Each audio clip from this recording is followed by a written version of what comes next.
रहीम ख़वातीन हज़रात अस्सलाम वालेकुम नाज़रीन, ये वो पुराना पंखा है जो आपके घरों में बिजली को तबाही से इस्तेमाल कर रहा है। आप इसी पंखे को आप खोल के BLDC बना सकते हैं। ये देखें किट है, 5 चीज़ें जो है आपके पंखे को बिल्कुल जो है नया कर देंगी और ये BLDC पे हो जाएगा।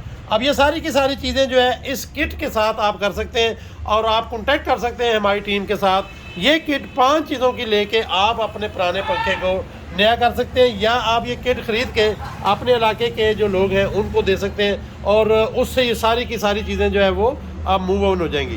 तो उसके लिए जो है कॉन्टैक्ट कर सकते हैं हमारी टीम के साथ। आज ऑफ सीज़न में ये बहुत सस्ती है और जैसे ही गर्मी आएगी तो ये महंगी हो जाएगी।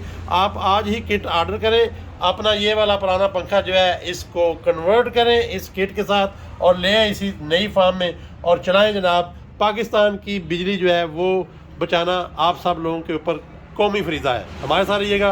बहुत शुक्रिया। अल्लाह हाफिज़। Thank you.